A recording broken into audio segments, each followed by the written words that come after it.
दोस्तों आज की वीडियो में हम जानेंगे कि यम का दीपक हमें किस दिन निकालना चाहिए। यम का दीपक निकालने का क्या विधि होता है, क्या क्या चीज़ें सामग्री लगती है यम का दीपक निकालने के लिए। यम का दीपक में हमें किस दिशा में और किस दिशा की ओर निकालना चाहिए, कब निकालना चाहिए और दिवाली के दिन निकालें या फिर दिवाली से पहले निकालना चाहिए। तो इन्हीं सारी महत्वपूर्ण बातों को जानेंगे। तो चलिए दोस्तों वीडियो को शुरू करते हैं और देख लेते हैं सारी जानकारी को, ठीक है। तो देखिए दोस्तों मैंने कुछ सामग्री इकट्ठा की है, जैसे कि आप सभी देख सकते हैं। दोस्तों सबसे पहले तो हमें यम का दीपक कब निकालना चाहिए, तो देखिए दोस्तों यम का दीपक हमें दिवाली से एक दिन पहले निकालना चाहिए, ठीक है। तो हम सबसे पहले अब सामग्री देख लेते हैं, उसके बाद हम बाकी जानकारी को जानेंगे। तो देखिए दोस्तों हमें सबसे पहले चाहिए एक कोई भी पुराना दिया, ठीक है। आप किसी भी प्रकार का दीपक ले सकते हैं, पर पुराना होना चाहिए, बिल्कुल नया नहीं होना चाहिए, ठीक है। तो आप ये दीपक ले लें। हमें कुछ अनाज की ज़रूरत पड़ती है, कुछ यानी कि 5 प्रकार का अनाज की ज़रूरत पड़ती है यम का दीपक निकालने के लिए, ठीक है। दोस्तों हमारे तरफ 5 प्रकार का अनाज डाल के उसके बाद यम का दीपक निकाला जाता है। आपके इधर जिस तरह से भी निकाला जाता है आप उस तरह से यम का दीपक निकाल सकते हैं, ठीक है। तो मैंने यहाँ पे पहले अनाज के तौर पे गेहूँ लिया है, अनाज जो है गेहूँ लिया है। दूसरा जो है काबुली चना लिया है, और काबुली चने की जगह आप काले वाले चने भी ले सकते हैं। यहाँ पे मैंने जौ थोड़े से लिए हैं। 5 प्रकार का अनाज हमें लेना है। और इसके बाद हमें जो है साबुत मूंग, मैंने हरा साबुत मूंग लिया है। आप जो दाल वाली मूंग आती है, मतलब 2 टुकड़ा, वो वाला ना लें, ठीक है। इसके बाद जो है हमने धान लिया है, ठीक है। अब देखिए दोस्तों यहाँ पे आपको धान ही लेना है, आपको चावल नहीं लेना है, ठीक है। क्योंकि धान अनाज होता है, मुख्य अनाज जो है वो धान होता है, चावल नहीं, ठीक है। तो आपको चावल नहीं लेना है, आपको धान लेना है। इसके बाद हमें चाहिए एक लंबी बाती, ठीक है।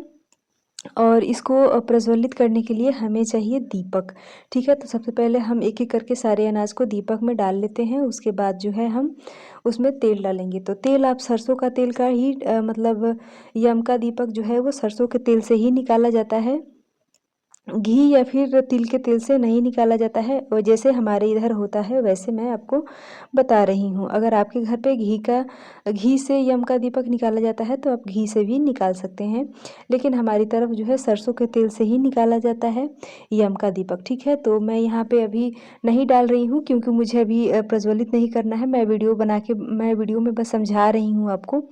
और इसको जो है इसी में भर देना है। और कब हमें निकालना है, तो देखिए दिवाली के मतलब एक दिन पहले, ठीक है। तो जैसे कि 31 अक्टूबर को हम दीपावली मनाएंगे, तो उससे एक दिन पहले यानी कि 30 अक्टूबर की रात में हम यम का दीपक निकालते हैं, ठीक है। तो रात में हमें कब निकालना है, तो देखिए दोस्तों रात में जब घर के सारे सदस्य खा पी लेते हैं, आप अच्छे से मतलब अब सोना है, ठीक है।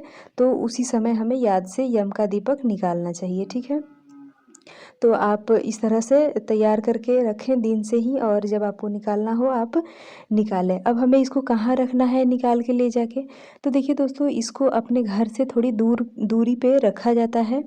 और पुराने ज़माने में जो है इसको गोबर के ढेर पे, ठीक है, क्योंकि पहले के ज़माने में मवेशियों को, गाय इत्यादि को पाला जाता था, तो उसका जो है गोबर इकट्ठा होता था, तो गोबर पे ही निकाला जाता था, मतलब जो इकट्ठा किया जाता है, ठीक है। तो उस पे निकाला जाता था, ठीक है। अब जो है शहरों में अब इस तरह का गोबर का ढेर हमें नहीं देखने को मिलता है, तो हम कहाँ रखेंगे। तो देखिए दोस्तों हम जो है घर से बाहर कहीं भी रख देंगे, सिर्फ आपको दिशा का ध्यान रखना है कि हमें किस दिशा में इसको रखना है। क्योंकि ये जो दीपक है इसका नाम ही है यम का दीपक, और हम सभी को पता है कि यम देवता की जो दिशा होती है वो दक्षिण दिशा होती है। तो हमें इस दीपक को दक्षिण दिशा में ले जाकर और दक्षिण की तरफ मुँह करके रख देना है, ठीक है। तो आप जहाँ भी रहते हैं वहाँ आप जो है सही दिशा को ध्यान में रखते हुए और इसको आप दक्षिण दिशा की ओर अपने घर के बाहर रख सकते हैं, ठीक है। तो ये है पूरी विधि यम का दीपक हमें कैसे निकालना चाहिए। आशा करती हूँ कि ये जानकारी आपको अच्छी लगी होगी। अगर ये वीडियो आपको पसंद आती है तो आप प्लीज़ मेरे चैनल को सब्सक्राइब करें और इस वीडियो को लाइक करें। वीडियो देखने के लिए थैंक यू सो मच।